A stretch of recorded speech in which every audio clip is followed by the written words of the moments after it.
Hi friends, ഇന്ന് നമ്മൾ കേൾക്കാൻ പോകുന്ന മൂവി 2020 പുറത്തിറങ്ങിയ കോമഡി ഫാൻറ്റസി സിനിമയായ ദി വിച്ചസ് ആണ്. ഈ മൂവി ആരംഭിക്കുന്നത് കുറേ കുട്ടികളുടെ മുൻപിൽ സ്ക്രീൻ ചെയ്യപ്പെടുന്ന കുറേ ചിത്രങ്ങളിലൂടെയാണ്.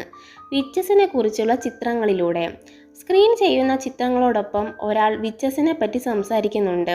വിച്ചസ് സത്യമാണെന്നും അവർ എല്ലായിടത്തും ഉണ്ടെന്നും അയാൾ പറയുന്നു. ഒരു പക്ഷേ അവർ നിങ്ങളുടെ വീടിൻ്റെ അയൽപ്പക്കത്ത് താമസിക്കുന്നുണ്ടാവാം. ഒരു വിച്ച് ഒരു നേഴ്സ് ആവാം, നിങ്ങളുടെ സ്കൂളിലെ ടീച്ചർ ആവാം. ഏറ്റവും പ്രധാനപ്പെട്ട കാര്യം എന്തെന്ന് വെച്ചാൽ വിച്ചസിന് ഏറ്റവും വെറുക്കുന്നത് കുട്ടികളെയാണ്. കുട്ടികളെ എങ്ങനെ നശിപ്പിക്കും എന്നതിനെക്കുറിച്ചാണ് അവർ എപ്പോഴും ചിന്തിക്കുന്നത് തന്നെ. വിച്ചസിനെ കുറിച്ചുള്ള ആമുഖം കൊടുത്ത ശേഷം അയാളുടെ കഥ പറയാൻ തുടങ്ങുന്നു. വിശ്വസിച്ചാലും ഇല്ലെങ്കിലും ഞാനൊരു കുട്ടിയായിരുന്നപ്പോൾ എന്ന് പറഞ്ഞ് അയാളുടെ കഥ പറഞ്ഞു തുടങ്ങുന്നു. അവൻ ഒരു 8 വയസ്സ് പ്രായമുള്ളപ്പോൾ ഒരു അപകടത്തിൽപ്പെട്ട് അച്ഛനും അമ്മയും മരിക്കുന്നു. തുടർന്ന് അവൻ്റെ ഗ്രാൻഡ്മ അവരുടെ വീട്ടിൽ കൊണ്ടുപോകുന്നു.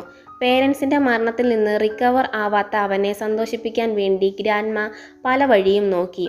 ടേസ്റ്റുള്ള ഫുഡ്, ഡാൻസ്, അങ്ങനെ പലതും. പെതിയെ അവൻ സന്തോഷമായ ജീവിതത്തിലേക്ക് തിരിച്ചു വരാൻ തുടങ്ങി. ഗ്രാൻഡ്മ അവനൊരു എലിക്കുട്ടിയെ ഗിഫ്റ്റായിട്ട് കൊടുക്കുന്നു. അതൊരു വെളുത്ത എലിക്കുട്ടിയായിരുന്നു. അവൻ അതിന് ഡെയ്സി എന്ന് പേരിട്ടു. ഡെയ്സിയെ കളിപ്പിച്ചും ട്രെയിൻ ചെയ്യിപ്പിച്ചും ഗ്രാൻഡ്മ ഉണ്ടാക്കുന്ന ഫുഡ് കഴിച്ച് സന്തോഷവാനായിരുന്നു. അങ്ങനെയിരിക്കെ ഒരു ദിവസം അവനും അവൻ്റെ ഗ്രാൻഡ്മയും കൂടി വളരെ സന്തോഷത്തോടെ ഡാൻസ് കളിക്കുമായിരുന്നു. അന്ന് രാത്രി അവരെ ഒരു സ്ത്രീ നോക്കിക്കൊണ്ടിരുന്നു. ആ സ്ത്രീ ഒരു വിച്ചായിരുന്നു. അവർ ഗ്രാൻഡ്മയെ ശപിച്ചിട്ട് പോകുന്നു. ഉടനെ ഗ്രാൻഡ്മ ചുമയ്ക്കാൻ തുടങ്ങുന്നു. ഗ്രാൻഡ്മയെക്കുറിച്ച് കുറച്ച് കാര്യങ്ങൾ നമുക്ക് അറിഞ്ഞിരിക്കേണ്ടതുണ്ട്. ഗ്രാൻഡ്മയ്ക്ക് എല്ലാ രോഗവും മാറ്റാനുള്ള കഴിവുണ്ട്. എല്ലാത്തരം സസ്യങ്ങളും മരുന്നുകളും ചില മന്ത്രവാദങ്ങളും ഉപയോഗിക്കാൻ അറിയാമായിരുന്നുള്ള കാര്യം. ഇതെല്ലാം ഗ്രാൻഡ്മ പഠിച്ചത് അവരുടെ ഗ്രാൻഡ്മയിൽ നിന്നാണ്. എന്നാൽ വിച്ചസിൻ്റെ ശാപം മൂലം ഗ്രാൻഡ്മയ്ക്ക് ചുമ മാറ്റാൻ കഴിയുന്നില്ല. അടുത്ത ദിവസം സൂപ്പർ മാർക്കറ്റിൽ അവൻ ആ വിച്ചിനെ കാണുന്നു. അവൻ കണ്ട ആദ്യത്തെ വിച്ച്. പക്ഷേ അവന് അത് വിച്ചാണെന്ന് മനസ്സിലായില്ല. വിച്ചിൻ്റെ സാന്നിധ്യം ഉള്ളതുകൊണ്ട് ഗ്രാൻഡ്മയ്ക്ക് ചുമയുണ്ടാകുന്നു. വിച്ച് അവനൊരു മിഠായി നീട്ടുന്നു. ആ കയ്യിൽ തന്നെ ഒരു പാമ്പ് അവൻ്റെ നേരെ വരുന്നു. ഉടനെ ഗ്രാൻഡ്മ അവിടെ വരുന്നു. ഗ്രാൻഡ്മയുടെ കണ്ണിൽ പെടാതെ വിച്ച് ഉടനെ മറഞ്ഞു പോകുന്നു. രാത്രി അവൻ കണ്ട കാര്യം ഗ്രാൻഡ്മയോട് പറയുന്നു. അവൻ പറഞ്ഞു തുടങ്ങിയപ്പോൾ തന്നെ അത് ഒരു വിച്ചാണെന്ന് ഗ്രാൻഡ്മയ്ക്ക് മനസ്സിലായി. ഗ്രാൻഡ്മയ്ക്ക് വിച്ചസിനെ കുറിച്ച് അറിയാമായിരുന്നു. കാര്യങ്ങൾ ചോദിച്ച് ഉറപ്പുവരുത്തിയ ശേഷം അതൊരു വിച്ചാണെന്ന് പറഞ്ഞു. കുട്ടിയായിരുന്നപ്പോൾ ഗ്രാൻഡ്മ ഒരു വിച്ചിനെ കണ്ടിട്ടുണ്ടെന്ന് പറഞ്ഞു. എന്നിട്ട് ഗ്രാൻഡ്മ ആ കഥ പറഞ്ഞു. അത് ഒരു ആലീസിൻ്റെ കഥയായിരുന്നു. ഗ്രാൻഡ്മയുടെ ഏറ്റവും അടുത്ത കൂട്ടുകാരിയായ ആലീസിൻ്റെ കഥ. ചെറുപ്പത്തിൽ അവർ എല്ലാ കാര്യങ്ങളും ഒരുമിച്ചായിരുന്നു ചെയ്തിരുന്നത്. എന്നാൽ ആലീസ് പതുക്കെ കാര്യങ്ങൾ ചെയ്യത്തുള്ളായിരുന്നു. ഒരു ദിവസം അവർ വെള്ളം കോരിക്കൊണ്ട് വരുമായിരുന്നു. ഗ്രാൻഡ്മയുടെ പിന്നിൽ വന്ന ആലീസിനെ തിരിഞ്ഞു നോക്കിയപ്പോൾ കാണുന്നില്ല. ഓടിച്ചെന്ന് നോക്കിയപ്പോൾ ഒരു പരിചയമില്ലാത്ത സ്ത്രീയുടെ കയ്യിൽ നിന്ന് മിഠായി മേടിക്കുന്നു. ഒരിക്കലും ഒരു കുട്ടിയും ചെയ്യാൻ പാടില്ലാത്ത കാര്യം. ആ സ്ത്രീ ഗ്രാൻഡ്മയെ നോക്കി ചിരിച്ചു. അത് കണ്ട് പേടിച്ച് ഗ്രാൻഡ്മ വീട്ടിലേക്ക് ഓടിപ്പോയി. ആലീസിൻ്റെ കാര്യം ഗ്രാൻഡ്മ പേടി കൊണ്ട് മറന്നുപോയിരുന്നു. വൈകിട്ട് ആലീസിനെ ഒരു കുഴപ്പവുമില്ലാതെ ഗ്രാൻഡ്മ കണ്ടപ്പോൾ സന്തോഷമായി. എന്നാൽ അടുത്ത ദിവസം രാവിലെ എല്ലാം മാറിപ്പോയി. ആലീസിനെ കാണാൻ ഗ്രാൻഡ്മ വീട്ടിൽ ചെന്നപ്പോൾ കണ്ടത് രൂപം മാറി കോഴിയായ ആലീസിനെയാണ്. ഞാൻ ഇത് പുറത്തു പറഞ്ഞാൽ ആരും വിശ്വസിക്കില്ല. അതുകൊണ്ട് തന്നെ ആരോടും പറഞ്ഞില്ല. ഈ കാര്യം എല്ലാം ഗ്രാൻഡ്മ ഹീറോ ബോയോട് പറഞ്ഞു. അത് കഴിഞ്ഞാണ് ഗ്രാൻഡ്മ ഒരു അപകടം ഓർത്തത്. ആ വിച്ച് അവരെ പിന്തുടരാൻ സാധ്യതയുണ്ടെന്ന് തോന്നിയ ഗ്രാൻഡ്മ ഉടനെ രഹസ്യം മുറി തുറന്ന് ചില കല്ലുകൾ ഉപയോഗിച്ച് നോക്കുന്നു. അതിൽ ഉടനെ തന്നെ ഇവിടം വിട്ട് പോകണമെന്ന് പറയുന്നു. അങ്ങനെ അവർ രണ്ടുപേരും ഡെയ്സിയെയും കൂട്ടി ഒരു ഹോട്ടലിലേക്ക് പോകുന്നു. ഗ്രാൻഡ്മയുടെ കസിൻ അവിടുത്തെ വലിയ ചെഫാണ്. അങ്ങോട്ടുള്ള യാത്രക്കിടെ ഗ്രാൻഡ്മ ഗ്രാൻഡ് ഹൈ വിച്ചിനെ കുറിച്ച് പറയുന്നു. ഏറ്റവും ശക്തിയുള്ളതും മറ്റുള്ള വിച്ചസിൻ്റെ റൂളേഴ്സും ആണ് ഗ്രാൻഡ് ഹൈ വിച്ച്. ഒട്ടും ദയയില്ലാത്തതും. അങ്ങനെ എല്ലാം ശരിയായെന്ന് വിശ്വസിച്ച് അവർ അവിടെ ചെന്ന് കയറുന്നു. അവിടെ ഉണ്ടായിരുന്ന റിസപ്ഷനിസ്റ്റ് നിങ്ങളുടെ റൂം നമ്പർ 766 ആണെന്ന് പറയുന്നു. പോയി എൻജോയ് ചെയ്യ് എന്ന് ഗ്രാൻഡ്മ അവനോട് പറയുന്നു. എന്നാൽ സന്തോഷിക്കാൻ പറ്റുന്ന കാര്യങ്ങൾ അവിടെ ഇല്ലായിരുന്നു. കാരണം അവർ റൂമിലേക്ക് പോയതും അവിടെ ഒരു കൂട്ടം വിച്ചസ് ആയിരുന്നു വന്നത്. കൂട്ടത്തിൽ പ്രധാന വിച്ചിൻ്റെ കൂടെ ഒരു കറുത്ത പൂച്ചയും ഉണ്ടായിരുന്നു. അവർ എല്ലാവരും അവിടെ റൂം എടുക്കുന്നു. അന്ന് രാത്രി നല്ല ഇടിയും മഴയും ഉണ്ടായിരുന്നു. ഗ്രാൻഡ്മ വിച്ചസിനെ പറ്റി അവന് കൂടുതൽ കാര്യങ്ങൾ പറഞ്ഞു കൊടുക്കുന്നു. അവരുടെ വായുടെ അറ്റം ചെവി വരെ നീളമുണ്ട്. അത് അവർ മേക്കപ്പ് ഇട്ടാണ് മറയ്ക്കുന്നത്. അവരുടെ കൈകൾ എപ്പോഴും ഗ്ലൗസ് ഇട്ടാണ് മറയ്ക്കുന്നത്. കാരണം കൈപ്പത്തിയില്ല. നഖങ്ങളാണുള്ളത്. അവർക്ക് കാൽവിരലുകളും ഇല്ല. അവരുടെ തല മുട്ട പോലെയാണ്. തലയിൽ മുടികളില്ല. അതുകൊണ്ട് അവർ വിഗ് വെച്ചാണ് നടക്കുന്നത്. വിഗിൻ്റെ ഉപയോഗം കൊണ്ടും തലയിൽ വ്രണങ്ങൾ ഉണ്ടാകുന്നു. അവരുടെ മൂക്കിൻ്റെ തുളകൾ മനുഷ്യരെക്കാൾ വലുതാണ്. അങ്ങനെ അവർ കുട്ടികളെ മണത്ത് കണ്ടുപിടിക്കുന്നു. അവർക്ക് കുട്ടികളുടെ മണം ഒട്ടും ഇഷ്ടമല്ല. ഇതെല്ലാം കേട്ട് അവൻ പേടിക്കുന്നു. ഗ്രാൻഡ്മയോട് ചേർന്ന് കിടക്കുകയും ചെയ്യുന്നു. പിറ്റേന്ന് വൈകി എണ്ണീറ്റ് ഗ്രാൻഡ്മയ്ക്ക് ഫുഡ് ഓർഡർ ചെയ്ത് കൊടുത്ത ശേഷം അവൻ ഡെയ്സിയെ ട്രെയിൻ ചെയ്യിപ്പിക്കാൻ പോകുന്നു. അതിനായി ആരുടെയും കണ്ണിൽപ്പെടാത്ത സ്ഥലം നോക്കുവാണ് അവൻ. അവസാനം അവൻ ഒരു വലിയ റൂം കണ്ടുപിടിച്ചു. കോൺഫറൻസ് നടത്താൻ ഉപയോഗിക്കുന്ന റൂമാണത്. ആ റൂമിന് മുന്നിൽ വെച്ച് അവൻ ബ്രൂണോയെ പരിചയപ്പെടുന്നു. ബ്രൂണോയ്ക്ക് തടിയുണ്ട്. പിന്നെ അവൻ എപ്പോഴും മിഠായി കൊണ്ടാണ് നടക്കുന്നത്. ബ്രൂണോയ്ക്ക് അവൻ ഡെയ്സിയെ പരിചയപ്പെടുത്തി കൊടുക്കുന്നു. 12:25 ഇവിടെ വന്നാൽ 6 ചോക്ലേറ്റ് തരാമെന്ന് ഒരു സ്ത്രീ പറഞ്ഞായിരുന്നു എന്ന് ബ്രൂണോ പറയുന്നു. ബ്രൂണോയുടെ അമ്മ വന്ന് അവനെ കൂട്ടിക്കൊണ്ടു പോകുന്നു. ഹീറോ റൂമിൽ കടന്ന് സ്റ്റേജിന് പുറകിലിരുന്ന് ഡെയ്സിയെ പരിശീലിപ്പിക്കുന്നു. ഇപ്പോൾ ആ റൂമിൽ ഡെയ്സിയും പയ്യനും മാത്രം. അന്നേരം വിച്ചസ് എല്ലാം ആ റൂമിലേക്ക് കടന്നു വരുന്നു. അവർക്ക് അവിടെ ഒരു മീറ്റിംഗ് കൂടാനാണ്. അവർ വരുന്നത് കണ്ട ഉടനെ ഹീറോ സ്റ്റേജിന് പുറകിൽ ഒളിച്ചിരിക്കുന്നു. റൂമിലേക്കുള്ള മെയിൻ ഡോർ പൂട്ടിയ ശേഷം മെയിൻ വിച്ചിൻ്റെ കൽപ്പന അനുസരിച്ച് എല്ലാ വിച്ചസും അവരുടെ ഗ്ലൗസ്, വിഗ് അഴിച്ചു വെക്കുന്നു. അവരുടെ യഥാർത്ഥ രൂപത്തിലാവുന്നു. ഗ്രാൻഡ്മ പറഞ്ഞതുപോലെ ആയിരുന്നു അവരുടെ രൂപം. എന്നാൽ ഓർഡർ കൊടുക്കുന്ന വിച്ചസിൻ്റെ 2 കാലിലും ഓരോ വിരലുകൾ വീതം ഉണ്ടായിരുന്നു. അത് കണ്ടപ്പോൾ അവന് അത് ഗ്രാൻഡ് ഹൈ വിച്ചാണെന്ന് മനസ്സിലായി. അവൻ്റെ സാന്നിധ്യം അവിടെ ഉള്ളതുകൊണ്ട് ഗ്രാൻഡ് ഹൈ വിച്ചിന് ഒരു പ്രത്യേകത മണം ഉണ്ടായിരുന്നു. ഗ്രാൻഡ് ഹൈ വിച്ച് തൻ്റെ പ്ലാൻ എല്ലാവരോടും പറയുന്നു. ഇവിടെയുള്ള എല്ലാ വിച്ചസും സ്വന്തം ടൗണിൽ മടങ്ങിപ്പോയി ഒരു ക്യാൻഡി ഷോപ്പ് തുടങ്ങി നല്ല ക്വാളിറ്റിയും ടേസ്റ്റും ആയിട്ടുള്ള ക്യാൻഡീസ് ഉണ്ടാക്കി കുട്ടികളെ ആകർഷിക്കണം. ഇതാണ് പ്ലാനിൻ്റെ ആദ്യത്തെ ഭാഗം. ഈ പ്ലാനിന് വേണ്ട പണം തൻ്റെ കയ്യിൽ റൂം നമ്പർ 666 ഉണ്ടെന്ന് ഗ്രാൻഡ് ഹൈ വിച്ച് പറയുന്നു. ഇത്രയും പറഞ്ഞ ശേഷം ഗ്രാൻഡ് ഹൈ വിച്ച് എല്ലാവർക്കുമായി formula 86 delayed action mouse maker എന്നൊരു മാന്ത്രിക മരുന്ന് കാണിച്ചു കൊടുക്കുന്നു. അത് ഒരു തുള്ളി ഉപയോഗിച്ചാൽ ഒരാളെ 1 മണിക്കൂറിനുള്ളിൽ എലിയാക്കാൻ സാധിക്കും. 2 തുള്ളി 30 മിനിറ്റിലും 3 തുള്ളി ഉടനെ തന്നെ എലിയാക്കി മാറ്റുന്നു. ഈ മരുന്ന് ക്യാൻഡിയിൽ ഉപയോഗിച്ച് എല്ലാ കുട്ടികളെയും എലിയാക്കി മാറ്റാനാണ് പ്ലാൻ. കുറച്ചു നേരം മുൻപ് ഒരു കുട്ടിക്ക് 1 ഡ്രോപ്പ് ഫോർമുല 86 ഉള്ള ക്യാൻഡി കൊടുത്തെന്നും അവനോട് 12:25 ഇങ്ങോട്ട് വരാൻ പറഞ്ഞെന്നും ഗ്രാൻഡ് ഹൈ വിച്ച് പറയുന്നു. ഇത് കേട്ട് നമ്മുടെ ഹീറോ ബോയ്ക്ക് ബ്രൂണോയാണെന്ന് മനസ്സിലാകുന്നു. പെട്ടെന്ന് ഗ്രാൻഡ് ഹൈ വിച്ചിന് അവൻ്റെ മണം കൂടുതൽ തീവ്രമായി വരുന്നു. സ്റ്റേജിൻ്റെ അടിയിൽ നിന്നാണ് മണം വരുന്നതെന്ന് മനസ്സിലാക്കിയ വിച്ച് സ്റ്റേജ് തകർത്തെറിയുന്നു. എന്നാൽ അവൻ അവിടെ നിന്ന് മാറിയിരുന്നു. അവൾ അവിടെ നിന്ന് വീണ്ടും മണം പിടിക്കാൻ തുടങ്ങിയപ്പോൾ ബ്രൂണോ വാതിലിൽ മുട്ടാൻ തുടങ്ങി. വിച്ചസ് ഉടനെ മനുഷ്യരൂപത്തിൽ മാറുകയും ബ്രൂണോയെ റൂമിലേക്ക് കയറ്റുകയും ചെയ്യുന്നു. കയ്യിൽ ക്യാൻഡി കാണിച്ചുകൊണ്ട് ഗ്രാൻഡ് ഹൈ വിച്ച് അവനെ അടുത്തേക്ക് വിളിക്കുന്നു. സമയം 12:25. ഉടനെ ബ്രൂണോയുടെ ചെവിയിൽ നിന്നും വായിൽ നിന്നും വയലറ്റ് പുക പുറത്തേക്ക് വരികയും അവൻ മുകളിൽ തെറിച്ചു പോയിട്ട് എലിയായിട്ട് താഴെ വീഴുന്നു. എന്താണ് സംഭവിച്ചതെന്ന് ബ്രൂണോയ്ക്ക് മനസ്സിലായില്ല. അവൻ വീണ്ടും ചോക്ലേറ്റ് ചോദിക്കാൻ തുടങ്ങി. ഇതെല്ലാം കണ്ട് നമ്മുടെ പയ്യനും ഡെയ്സിയും ഒളിച്ചിരിപ്പുണ്ടായിരുന്നു. ഗ്രാൻഡ് ഹൈ വിച്ചിൻ്റെ ഓർഡർ അനുസരിച്ച് വിച്ചസ് എല്ലാവരും അവനെ ചവിട്ടിക്കൊല്ലാൻ ശ്രമിക്കുന്നു. പെട്ടെന്ന് ഡെയ്സി ഞാൻ അവനെ കൊണ്ടുവരാമെന്ന് പറഞ്ഞ് ബ്രൂണോയെ രക്ഷിക്കാൻ പോകുന്നു. ഡെയ്സി സംസാരിക്കുന്നത് കേട്ട പയ്യൻ നീ ഇപ്പോൾ സംസാരിക്കുകയായിരുന്നോ എന്ന് ഞെട്ടലോടെ ചോദിച്ചു. ഡെയ്സി ബ്രൂണോയെ അവരുടെ അടുത്ത് നിന്ന് രക്ഷിക്കുന്നു. ബ്രൂണോ പയ്യൻ്റെ വലുപ്പം കണ്ട് ഞെട്ടുന്നു. അപ്പോഴാണ് അവൻ ഒരു എലിയായി മാറിയ വിവരം അറിഞ്ഞത്. ഗ്രാൻഡ് ഹൈ വിച്ച് ഹീറോ പയ്യനെ കണ്ടുപിടിച്ച് പുറത്തേക്ക് വലിക്കുന്നു. എന്നിട്ട് 3 തുള്ളി ചെവിയിൽ ഒഴിച്ച ഉടനെ അവനും ഒരു എലിയായി മാറുന്നു. എലിയായി മാറി അവനെ ചുറ്റിയ കൊണ്ട് കൊല്ലാൻ നോക്കുന്നു. ഡെയ്സി അവിടെ വന്ന് ഗ്രാൻഡ് ഹൈ വിച്ചിൻ്റെ വിരലിൽ കടിച്ച് അവനെ രക്ഷിക്കുന്നു. വെന്റിലേറ്ററിൽ കൂടി രക്ഷപ്പെടാൻ നോക്കിയ അവരുടെ പിന്നാലെ ഗ്രാൻഡ് ഹൈ വിച്ചിൻ്റെ കൈകൾ നീട്ടി ഫോളോ ചെയ്യുന്നു. എന്നാൽ കൈ ഫാനിൽ കുടുങ്ങി മുറിയുന്നു. വിച്ചിൻ്റെ കയ്യിൽ നിന്ന് തൽക്കാലം അവർ രക്ഷപ്പെടുന്നു. ഡെയ്സിയും എലിയായി മാറിയ കുട്ടിയാണെന്ന് അവർ മനസ്സിലാക്കുന്നു. ഗ്രാൻഡ്മയ്ക്ക് വിച്ചസിനെ കുറിച്ച് എല്ലാം അറിയാമെന്നും അവർ വിചാരിച്ചാൽ മാത്രമേ നമ്മളെ ഹെൽപ്പ് ചെയ്യാൻ പറ്റത്തുള്ളെന്നും ഹീറോ ബോയ് പറയുന്നു. അവർ 3 പേരും എത്രയും പെട്ടെന്ന് ഗ്രാൻഡ്മയുടെ അടുത്തേക്ക് എത്തുവാൻ തീരുമാനിക്കുന്നു.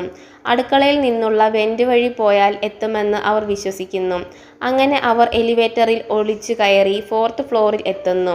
അവിടെയാണ് ഗ്രാൻഡ്മയുടെ റൂം നമ്പർ 766. ഡോറിൻ്റെ അടുത്ത് എത്തിയെങ്കിലും അവർ ഡോർ തുറക്കാനോ തട്ടി ശബ്ദമുണ്ടാക്കാനോ കഴിയില്ല. അതുകൊണ്ട് ചുമരിൽ വലിഞ്ഞു കയറി ബെല്ലടിക്കാൻ നോക്കുന്നു. 3 പേരും ചേർന്ന് ബെല്ലടിക്കുന്നു. ബെൽ അടിച്ച ഉടനെ ഡെയ്സി വീഴാൻ പോകുന്നു. വലിച്ചു പിടിച്ച് അവർ രക്ഷിക്കുന്നു. തിരിച്ച് ഇറങ്ങുന്ന വഴി ഒരു ജോലിക്കാരി അവരെ കണ്ട് പേടിക്കുന്നു. ഉടനെ ചൂലെടുത്ത് അടിക്കാൻ ശ്രമിക്കുന്നു. അപ്പോഴത്തേക്ക് ഗ്രാൻഡ്മ വാതിൽ തുറക്കുന്നു. അവർ 3 പേരും ഉടനെ റൂമിൽ കയറുന്നു. അവരെ കണ്ട ഗ്രാൻഡ്മ പേടിച്ചു പോയി. പിന്നിൽ വന്ന ജോലിക്കാരി ഗ്രാൻഡ്മയെ മുറിയിൽ അടച്ചിട്ടു പോയി. ഉള്ളിൽ പേടിച്ചു നിന്ന ഗ്രാൻഡ്മയോട് ഹീറോ പയ്യൻ പറയുന്നു, ഇത് ഞാനാണെന്ന്. ഗ്രാൻഡ്മ ഞെട്ടലോടെയും വിഷമത്തോടെയും സത്യം മനസ്സിലാക്കുന്നു. ഗ്രാൻഡ് ഹൈ വിച്ചാണ് തന്നെ ഒരു എലിയാക്കി മാറ്റിയതെന്നും ഈ ഹോട്ടൽ നിറയെ വിച്ചസ് ആണെന്നും അവൻ ഗ്രാൻഡ്മയോട് പറയുന്നു. അവൻ ബ്രൂണോയ്ക്ക് ഗ്രാൻഡ്മയെ പരിചയപ്പെടുത്തി കൊടുക്കുന്നു. പിന്നെ ഡെയ്സി ഒരു പെൺകുട്ടിയാണെന്നും ഗ്രാൻഡ്മയോട് പറഞ്ഞു. ഞാനൊരു അനാഥയാണെന്നും 4 മാസം മുൻപ് ഒരു സ്ത്രീ എനിക്ക് ചോക്ലേറ്റ് തന്ന് ഞാനത് കഴിച്ചപ്പോൾ ഞാൻ എലിയായി മാറിയെന്നും ഡെയ്സി പറഞ്ഞു. മേരി എന്നാണ് അവളുടെ യഥാർത്ഥ പേരെന്നും പറഞ്ഞു. സംസാരിക്കുന്നതിൻ്റെ ഇടയ്ക്ക് ഹോട്ടലിൽ മെയിൻ്റനൻസ് വർക്ക് ചെയ്യുന്ന ആൾ വന്ന് എലിക്കെണികൾ വെച്ചിട്ട് പോകുന്നു. നിങ്ങളെ എലിയാക്കി മാറ്റിയ മാന്ത്രിക മരുന്ന് കിട്ടിയാൽ അതിൻ്റെ മറുമരുന്ന് തയ്യാറാക്കാനാകുമെന്നും നിങ്ങളെ മനുഷ്യരാക്കാമെന്നും ഗ്രാൻഡ്മ പറയുന്നു. എന്നാൽ ആ വിച്ചസിൻ്റെ റൂം എവിടെയാണെന്നറിയില്ല. അതാണ് പ്രധാന പ്രശ്നം. അതിനുള്ള ഉത്തരം അവരുടെ കയ്യിലുണ്ടായിരുന്നു. Room number 666. ഇന്ന് ഡിന്നറിന് ശേഷം അവിടെ കൂടാമെന്ന് വിച്ചസ് പദ്ധതി ഇട്ടിട്ടുണ്ട്. നമ്മൾ റൂം നമ്പർ 766ലാണ്. നമ്മുടെ നേരെ താഴെയാണ് റൂം നമ്പർ 666 എന്ന് പയ്യൻ പറയുന്നു. ഒപ്പം ഒരു പ്ലാനും. ഗ്രാൻഡ് ഹൈ വിച്ച് പുറത്തു പോകുന്ന സമയം നോക്കി ബാൽക്കണി വഴി താഴെ ഇറങ്ങി ഒരു ബോട്ടിലെടുക്കാം. അപകടം പിടിച്ച ഈ പ്ലാൻ സ്വയം ഏറ്റെടുത്ത് അവൻ സമയം ആകാൻ കാത്തിരുന്നു. ഒപ്പം ബാക്കിയുള്ളവരും. ഗ്രാൻഡ് ഹൈ വിച്ച് ബാൽക്കണിയിലുണ്ട്. ഒപ്പം പൂച്ചയും. അവളെ നിരീക്ഷിച്ചുകൊണ്ട് മുകളിലത്തെ ബാൽക്കണിയിൽ ഗ്രാൻഡ്മ. ബാൽക്കണിയിൽ നിന്ന് നോക്കിയാൽ കടൽ കാണാം. ഇവിടെ കുറേ കുട്ടികൾ കളിക്കുന്നുണ്ട്. അത് വിച്ചിനെ അസ്വസ്ഥയാക്കുന്നു. അവളുടെ അടുത്ത ടേബിളിൽ ഒരു ഐസ് ബക്കറ്റ് ഉണ്ട്. അത് നിറയെ ഫോർമുല 86 ആണ്. പൂച്ചയോട് ടീ ടൈം ആയെന്ന് പറഞ്ഞ് അതിനെയും കൂട്ടി പോകുന്നു. ഒപ്പം ഫോർമുല 86ഉം കൊണ്ടുപോകുന്നു. അങ്ങനെ അവർ കാത്തിരുന്ന സമയമായി. ഗ്രാൻഡ്മയുടെ ഒരു കമ്പിളി റോപ്പ് ഉപയോഗിച്ച് അവൻ താഴേക്ക് ഇറങ്ങുന്നു. റൂമിനുള്ളിലെത്തിയ അവൻ കണ്ടത് ഒരുപാട് ഐസ് ബക്കറ്റും നിരവധി കുപ്പികളും. അവൻ അതിൽ നിന്ന് ഒരെണ്ണം എടുക്കുന്നു. അതുകൊണ്ട് പോകാനുള്ള ശ്രമത്തിനിടയിൽ ഗ്രാൻഡ് ഹൈ വിച്ച് തിരിച്ചു വരുന്നു. അവൻ വേഗം കട്ടിലിൻ്റെ അടിയിൽ ഒളിക്കുന്നു. ആ റൂമിലും ഒത്തിരി എണിക്കെണികളുണ്ട്. വിച്ച് വന്ന് അലമാര പോലെയുള്ള പെട്ടി തുറക്കുന്നു. അതിൽ നിറയെ പണമാണ്. അതിൽ 1-2 നോട്ട് എടുക്കുന്നു. പെട്ടെന്ന് അവളുടെ മുറിഞ്ഞ കൈ നോക്കി സങ്കടപ്പെടുന്നു. പെട്ടെന്ന് അവൻ മരുന്നുമായി കമ്പിളിയിലെത്തുന്നു. അന്നേരം തന്നെ ഗ്രാൻഡ്മ അവനെ മുകളിലേക്ക് വലിക്കാൻ തുടങ്ങി. എന്നാൽ വിച്ച് ആ കമ്പിളിയിൽ പിടിക്കുകയും എന്നാൽ അവൾക്ക് അതിൽ അവനും മരുന്നും ഉണ്ടെന്നറിയില്ലായിരുന്നു. തൻ്റെ കയ്യിൽ നിന്ന് അറിയാതെ വീണതാണെന്നും നൂലിൻ്റെ ഒരറ്റം പിടിത്തം കിട്ടിയതുകൊണ്ട് വലിച്ചെടുത്തോളാമെന്നും പറഞ്ഞ് ഗ്രാൻഡ് ഹൈ വിച്ചിനെ ശ്രദ്ധ തിരിക്കാൻ നോക്കി. അപ്പോൾ വിച്ച് ഗ്രാൻഡ്മയെ അറിയാമെന്നും എവിടെയോ കണ്ടിട്ടുണ്ടെന്നും പറഞ്ഞു. ഗ്രാൻഡ്മ ഈ ഹോട്ടലിൽ എവിടെയെങ്കിലും വെച്ച് കണ്ടതായിരിക്കുമെന്ന് പറഞ്ഞ് ടോപ്പിക്ക് മാറ്റാൻ നോക്കി. പക്ഷെ വിച്ച് ഓർത്തെടുക്കാൻ ശ്രമിച്ചു കൊണ്ടിരുന്നു. പെട്ടെന്ന് വിച്ചിൻ്റെ റൂമിൽ ആരോ ബെല്ലടിച്ചു. ആരാന്ന് അവൾ അലറി ചോദിക്കുന്നു. വന്നത് ഹോട്ടൽ മാനേജറായിരുന്നു. ഈ സമയം നോക്കി ഗ്രാൻഡ്മ കമ്പിളി മുകളിലേക്ക് വലിക്കുന്നു. മാനേജർ അവിടെ വന്നത് ഒരു കിറ്റ് ക്യാരിയർ ആയിട്ടാണ്. പൂച്ചയെ കൊണ്ട് നടക്കാൻ ഇത് ഉപയോഗമാണെന്ന് പറഞ്ഞു. ഇത് കേട്ട വിച്ചിന് ഇഷ്ടമായില്ല. തൻ്റെ പൂച്ചയെ ഒരിക്കലും ഈ കൂട്ടിൽ ഇടില്ലെന്ന് പറഞ്ഞു. ഇതിൻ്റെ ഇടയ്ക്ക് ആ പൂച്ച കൂട്ടിൽ കിടക്കുന്നു. ഇത് കണ്ട വിച്ചിന് ഇഷ്ടമായില്ല. മാനേജർ ഇന്നത്തെ ഡിന്നറിന് എന്ത് സൂപ്പാണ് വേണ്ടതെന്ന് ചോദിക്കുന്നു. അതിന് വിച്ച് ചീപ്പായത് മതിയെന്ന് പറഞ്ഞ് plantation kitchen split P soup select ചെയ്യുന്നു. എന്നിട്ട് അതിൽ ഗാർലിക് ഇടണ്ടെന്ന് പറഞ്ഞു. മാനേജർ പോയി കഴിഞ്ഞപ്പോൾ ആ പൂച്ചയോട് നിനക്ക് കൂട്ടിൽ കിടക്കാൻ ഇത്രയ്ക്കും ഇഷ്ടമാണോ എന്ന് ദേഷ്യപ്പെടുകയും എന്നിട്ട് കൂട്ടിൽ അടയ്ക്കുകയും ചെയ്യുന്നു. ഗ്രാൻഡ്മ ആ മരുന്ന് വേറെ മരുന്നുകളും ചേർത്ത് ഒരു മറുമരുന്ന് ഉണ്ടാക്കാൻ ശ്രമിക്കുന്നു. എന്നാൽ അത് ശരിയാകുന്നില്ല. വിച്ചസിൻ്റെ പവേഴ്സ് തൻ്റെ വിദ്യയെക്കാട്ടിലും ഒരുപാട് വലുതാണെന്ന് ഗ്രാൻഡ്മ പറയുന്നു. എവിൽ പവേഴ്സ് എന്ന് ഡെയ്സി കൂട്ടിച്ചേർത്തു. അവരെ സഹായിക്കാൻ പറ്റാത്തതിൽ ഗ്രാൻഡ്മയ്ക്ക് വിഷമമുണ്ട്. അവർ ഗ്രാൻഡ്മയെ പറഞ്ഞ് ആശ്വസിപ്പിക്കാൻ ശ്രമിച്ചു. താൻ ഒരു എലി ആയതിൽ വിഷമമില്ല. ഇതാകുമ്പം സ്കൂളിൽ പോകണ്ട, ഡ്രൈവിങ്ങും പഠിക്കണ്ട. അപ്പോൾ എനിക്ക് ആക്സിഡൻറ്റും ഉണ്ടാകില്ല. ഗ്രാൻഡ്മ അവനെ സ്നേഹത്തോടെ കയ്യിലെടുത്തു. ഇപ്പോഴും മുൻപത്തെ പോലും സംരക്ഷിക്കുമോ എന്ന് അവൻ ചോദിച്ചു. ഗ്രാൻഡ്മ അവനെ ഒരുപാട് സ്നേഹിച്ചിരുന്നു. അതിനാൽ ഇല്ല എന്ന് മനസ്സിൽ പോലും ചിന്തിക്കേണ്ട വന്നില്ല. അവനെപ്പോലെ അവൻ്റെ സുഹൃത്തുക്കളെ സംരക്ഷിക്കാൻ ഗ്രാൻഡ്മയ്ക്ക് സന്തോഷമുള്ളൂ. കൂടുതൽ കുട്ടികൾ എലിയായി മാറുന്നതിൽ നിന്ന് വിച്ചസിനെ തടയാൻ എന്തെങ്കിലും ചെയ്യണമെന്നും അവർ തീരുമാനിച്ചു. അതിനുള്ള പ്ലാനും ഹീറോ പയ്യൻ്റെ കയ്യിലുണ്ടായിരുന്നു. അവൻ ഫോർമുല 86 കൊണ്ട് കിച്ചണിലേക്ക് കൊണ്ടുപോയി. അവിടെയുള്ള പീസ് കുപ്പിയിലിട്ട് അവരെയെല്ലാം എലികളാക്കി മാറ്റാമെന്ന് പറയുന്നു. എലിയായ ശേഷം അവൻ കൂടുതൽ ധൈര്യശാലിയായി. ഉടനെ തന്നെ അവർ എല്ലാവരും അതിനായി തയ്യാറായി. വെന്റിലിൽ കൂടി അവൻ അടുക്കളയിൽ പോയി. അടുക്കളയിൽ എത്തിയപ്പോൾ അവിടെ ഡിന്നറിനുള്ള പ്രിപ്പറേഷനാണ് എല്ലാവരും. സൂപ്പ് അവൻ്റെ താഴെയാണ് റെഡിയായിക്കൊണ്ടിരിക്കുന്നത്. ഉടനെ കുപ്പിയുടെ അടപ്പെടുത്ത് അടുത്തുള്ള തവിയിൽ കൂടി കുപ്പി മുഴുവനും സൂപ്പിൽ വീഴുന്നു. അത് മുഴുവനും സൂപ്പിൽ അലിഞ്ഞു ചേരുന്നു. ആരും അറിയുന്നില്ല. ഒരു ഷെഫ് അവൻ തിരിച്ചു പോകുന്നത് മാത്രം കാണുന്നു. അവനെ കാത്തിരുന്ന അവരുടെ നേരെ കുറച്ച് മാറി ബ്രൂണോയുടെ പേരൻസ് വന്നിരിക്കുന്നത് ബ്രൂണോ കാണുന്നു. അത് അവൻ ഗ്രാൻഡ്മയെ അറിയിക്കുന്നു. ഗ്രാൻഡ്മ അവരുടെ അടുത്ത് ചെന്ന് കാര്യങ്ങൾ പറയാൻ ശ്രമിക്കുന്നു. മറ്റെങ്ങോട്ടേലും മാറി നിൽക്കാമെന്ന് പറഞ്ഞെങ്കിലും കാര്യമുണ്ടായില്ല. അവർക്ക് കേൾക്കാൻ തന്നെ താല്പര്യം കുറവായിരുന്നു. അതിനാൽ ഗ്രാൻഡ്മ ബ്രൂണോയെ കയ്യിലെടുത്ത് അവർക്ക് നേരെ നീട്ടി. അവൻ്റെ അമ്മ അത് ഒരു എലിയാണെന്ന് കരുതി അലറാൻ തുടങ്ങി. ബ്രൂണോയോട് ഗ്രാൻഡ്മ സംസാരിക്കാൻ പറഞ്ഞപ്പോൾ അവൻ മിണ്ടിയില്ല. അവർ കഴിച്ചുകൊണ്ടിരിക്കുകയായിരുന്നു. അവർ പേടിച്ച് അവിടെ നിന്ന് പോയി. നീ എന്താ മിണ്ടാതിരുന്നതെന്ന് ഗ്രാൻഡ്മ ചോദിച്ചപ്പോൾ എന്തേലും കഴിക്കുമ്പോൾ സംസാരിക്കരുതെന്ന് ഡാഡിക്ക് ഇഷ്ടമല്ല എന്ന് അവൻ പറഞ്ഞു.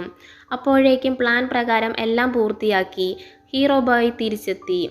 അവർ എല്ലാവരും ഡിന്നർ കഴിക്കാൻ ഇരിക്കുന്നിടത്തേക്ക് പോയി. അവിടെ വിച്ചസ് എല്ലാവരും ഉണ്ടായിരുന്നു. ഗ്രാൻഡ് ഹൈ വിച്ച് എത്തിയിരുന്നില്ല. നമ്മുടെ സ്പെഷ്യൽ അവർക്കായി സെർവ് ചെയ്ത് കൊണ്ടിരിക്കുകയായിരുന്നു. അത് കാണാനായി അവർ 3 പേരും ഗ്രാൻഡ്മയും ഒരു ടേബിളിൽ ഇരിക്കുന്നു. അപ്പോൾ അവിടെ ഗ്രാൻഡ് ഹൈ വിച്ച് വന്നു. വിച്ചസ് എല്ലാവരും ബഹുമാനത്തോടെ എഴുന്നേറ്റ് നിന്നു. ഗ്രാൻഡ് ഹൈ വിച്ചിനും ആ സൂപ്പ് സെർവ് ചെയ്തു. വിച്ചസ് എല്ലാവരും കഴിച്ചു തുടങ്ങി. പെട്ടെന്ന് ഗ്രാൻഡ് ഹൈ വിച്ച് ഗ്രാൻഡ്മയെ കണ്ടു. ഗ്രാൻഡ്മയെ എങ്ങനെയാണ് പരിചയം എന്ന് അവർക്ക് ഓർമ്മ വന്നു. അവൾ ആലീസിനെ കോഴിയാക്കി മാറ്റിയ കാര്യവും തൻ്റെ കയ്യിൽ നിന്ന് ഗ്രാൻഡ്മ രക്ഷപ്പെട്ട കാര്യവും എല്ലാം അവൾ പറഞ്ഞു. സംസാരിക്കുന്നതിൻ്റെ ഇടയ്ക്ക് ബാഗിലിരുന്ന 3 പേരും റൂമിൻ്റെ താക്കോൽ അടിച്ചു മാറ്റി. പെട്ടെന്ന് വിച്ചസിൽ ഒരാൾ മുകളിലേക്ക് തെറിച്ചു പോവുകയും എലിയായിട്ട് മാറുകയും ചെയ്തു. പിന്നാലെ ഓരോരുത്തരും എലിയായിട്ട് മാറിക്കൊണ്ടിരുന്നു. എലിയായിട്ട് മാറിയ വിച്ചസിനെ ഹോട്ടലിൽ വർക്കേഴ്സ് എല്ലാവരും ചേർന്ന് തല്ലി ഓടിക്കാനും കൊല്ലാനും തുടങ്ങി. കുറച്ചു നേരം എല്ലാം കണ്ട് രസിച്ച ശേഷം അവർ ഗ്രാൻഡ് ഹൈ വിച്ചിൻ്റെ റൂമിലേക്ക് പോയി. അങ്ങനെ ആരും അറിയാതെ റൂം നമ്പർ 666 കടന്നു. അവിടെയുള്ള ഫോർമുല 86 ബോട്ടിൽ എല്ലാം കൊണ്ട് പോകാൻ ആയിരുന്നു അവർ ഉദ്ദേശിച്ചത്. ഗ്രാൻഡ്മ പാക്ക് ചെയ്യുന്നതിൻ്റെ ഇടയിൽ ഒരെണ്ണം താഴെ വീഴുന്നു. അത് കട്ടിലിൻ്റെ അടിയിൽ പോയി. അതെടുക്കാൻ 3 പേരും കട്ടിലിൻ്റെ അടിയിലേക്ക് പോകുന്നു. അപ്പോൾ റൂമിലേക്ക് ഗ്രാൻഡ് ഹൈ വിച്ച് വരുന്നത് അവർ കാണുന്നു. എന്നാൽ അത് ഗ്രാൻഡ്മ അറിഞ്ഞിട്ടില്ല. വിച്ച് ശബ്ദം ഉണ്ടാക്കാതെ ചെരുപ്പും ഗ്ലൗസും ഊരിയ ശേഷം മുൻപിലുണ്ടായിരുന്ന കട്ടിലിൻ്റെ ഒരു ഭാഗം തകർത്ത് എറിയുന്നു. ഗ്രാൻഡ്മ പേടിച്ചു പോകുന്നു. എന്നാൽ അവർ ധൈര്യത്തോടെ നിൽക്കുന്നു. നീ ബുദ്ധിമതിയാണെന്നാണോ നിന്റെ വിചാരം? ഒരു താക്കോൽ മോഷ്ടിച്ച് ഇതിൽ കയറിയപ്പോഴത്തേക്കും എല്ലാവർക്കും അറിയാം ഫ്രണ്ട് ഡെസ്കിൽ ഒരു സ്പേസ് കീ സൂക്ഷിക്കുമെന്ന്. നിന്റെ വൃത്തികെട്ട തിന്മയുമായി മുൻപോട്ട് പോകാൻ ഞങ്ങൾ സമ്മതിക്കില്ല എന്ന് ഗ്രാൻഡ്മ പറയുന്നു. തുടർന്നുള്ള സംസാരത്തിൻ്റെ ഇടയിൽ ഗ്രാൻഡ്മ സൂപ്പിൻ്റെ കാര്യം പറയുന്നു. ഗ്രാൻഡ് ഹൈ വിച്ചും ഏത് നിമിഷവും ഒരു എലിയായി മാറാമെന്നും ഗ്രാൻഡ്മ വിചാരിച്ചത്. എന്നാൽ അവർ ആ സൂപ്പ് കഴിച്ചിട്ടില്ല. കുടിക്കുന്നതിൻ്റെ തൊട്ടു മുൻപാണ് അവർ ഗ്രാൻഡ്മയെ കണ്ടത്. കട്ടിലിൻ്റെ അടിയിൽ ഇരുന്ന് 3 പേരും ഒരു പ്ലാൻ ഇടുന്നു. ഹീറോ ബോയ് ഫോർമുല 86ൻ്റെ ബോട്ടിലും ഒരു എലിക്കെണിയുമായി ഗ്രാൻഡ്മയുടെ അടുത്ത് പോകുന്നു. ബ്രൂണോയും മേരിയും ഓരോ എലിക്കെണിയുമായി വിച്ചിൻ്റെ കാൽ ചുവട്ടിലേക്കും. ഗ്രാൻഡ് ഹൈ വിച്ച് അതിൻ്റെ കൈ മെല്ലെ മെല്ലെ നീട്ടി ഗ്രാൻഡ്മയുടെ അടുത്തേക്ക് കൊല്ലാനായി ചെല്ലുന്നു. ഗ്രാൻഡ്മ മാറാതെ അവിടെ തന്നെ നിന്നു. പയ്യൻ കെണിയുടെ ഒരറ്റത്ത് മരുന്ന് കുപ്പിയുമായി നിന്നു. ഗ്രാൻഡ് ഹൈ വിച്ചിൻ്റെ കൈ ഗ്രാൻഡ്മയുടെ അടുത്തെത്തി. പയ്യൻ ഉറക്കെ നിർദ്ദേശം കൊടുത്തു. ഗ്രാൻഡ് ഹൈ വിച്ചിനെ ഇരുവരും എലിക്കണി വെച്ച് 2 കാലുകളിലും തള്ളിവെച്ചു. 2 വിരലുകളും എലിക്കണിയിൽ കുടുങ്ങി. ഗ്രാൻഡ് ഹൈ വിച്ച് അലറിക്കൂവി. പയ്യൻ അവൻ കയറിയിരുന്ന കെണി ഇളക്കി വിട്ടു. ഉടനെ അവൻ ഉയർന്നു പൊങ്ങി. അവൻ്റെ കയ്യിലുണ്ടായിരുന്ന ഫോർമുല 86 ഗ്രാൻഡ് ഹൈവിച്ചിൻ്റെ വായിലേക്ക് തിരിച്ചു വിട്ടു. കുപ്പിയോടെ അവളുടെ വായിലേക്ക് പോയി. അവളുടെ വിഗ് ഊരി സേഫായിട്ട് അവൻ താഴേക്കിറങ്ങി. ഗ്രാൻഡ് ഹൈവിച്ച് വിഴുങ്ങിയ കുപ്പി പുറത്തേക്ക് തുപ്പി. പക്ഷെ അതിൽ മരുന്നില്ലായിരുന്നു. എല്ലാം അവളുടെ ഉള്ളിലെത്തിയിരുന്നു. ഉടനെ തന്നെ അവൾ ഒരു എലിയായി മാറി. താൻ ഒരു എലിയായി മാറിയെന്ന് മനസ്സിലാക്കിയ അവർക്ക് നേരെ തിരിഞ്ഞു. അവർ കട്ടിലിൻ്റെ അടിയിലൂടെ കെണികളെല്ലാം തട്ടിമാറ്റി ഓടി. പിന്നാലെ ഗ്രാൻഡ് ഹൈവിച്ചും ഓട്ടത്തിൻ്റെ ഇടയിൽ. ബ്രൂണോയുടെ വാല് കെണിയിൽ കുടുങ്ങി. ഗ്രാൻഡ് ഹൈവിച്ച് അവനെ പിടിച്ചു. എന്നാൽ ഗ്രാൻഡ്മ വിച്ചിനെ ഒരു വലിയ ഗ്ലാസ് വെച്ച് പിടിച്ചു. അതിനു മുകളിൽ കുറച്ച് പുസ്തകവും വെച്ചു. താഴെ കിടന്നിരുന്ന അവളുടെ ഡ്രസ്സിൽ നിന്ന് വലിയ പെട്ടിയുടെ താക്കോൽ എടുത്ത് തുറന്നു നോക്കി. അതിൽ നിറയെ പണവും പുസ്തകവുമായിരുന്നു. ലോകത്തിലുള്ള എല്ലാ വിച്ചസിൻ്റെ പേരും അഡ്രസ്സുമാണ് ആ ബുക്കിൽ. ഈ ബുക്കും പണവും മരുന്നും ഉപയോഗിച്ച് ലോകത്തിലെ എല്ലാ വിച്ചസിനെയും എലികളാക്കി മാറ്റാമെന്ന് അവർ പറഞ്ഞു. അതിനായി അതും 3 പെട്ടികളിലാക്കി അവർ ആ റൂമിൽ നിന്നും പോയി. പോകുന്നതിനു മുൻപ് ഗ്രാൻഡ്മ കൂട്ടിൽ കിടന്ന പൂച്ചയെ തുറന്നു വിട്ടു. അതോടെ ഗ്രാൻഡ് ഹൈവിച്ചിൻ്റെ കഥയ്ക്ക് ഒരു അവസാനമായി. അവർ ഉടനെ തന്നെ ആ ഹോട്ടലിൽ നിന്ന് പോയി. പോകുന്നതിന് മുൻപ് ബ്രൂണോയുടെ മമ്മിയോട് കാര്യങ്ങൾ പറയാൻ അവർ ഒന്നും കൂടി ശ്രമിച്ചു. എന്നാൽ ഫലമുണ്ടായിരുന്നില്ല. അതിനാൽ അവർ ബ്രൂണോയെയും കൂടെ കൂട്ടി. പിന്നീട് അവർ അവരുടെ ജീവിതം നന്നായിട്ട് എൻജോയ് ചെയ്യാൻ തുടങ്ങി. എൻജോയ് ചെയ്യൽ മാത്രമായിരുന്നില്ല, കുട്ടികൾക്കെല്ലാ കഥകളും പറഞ്ഞു കൊടുത്ത ശേഷം അവർ അവരുടെ മിഷനിൽ അവരെയും പങ്കുചേർക്കുകയായിരുന്നു. അവർക്കെല്ലാം വിച്ചിനെ എലികളാക്കി മാറ്റാനുള്ള മരുന്ന് കൊടുത്തു വിടുന്നു. അങ്ങനെ ഈ സിനിമ അവസാനിക്കുന്നു.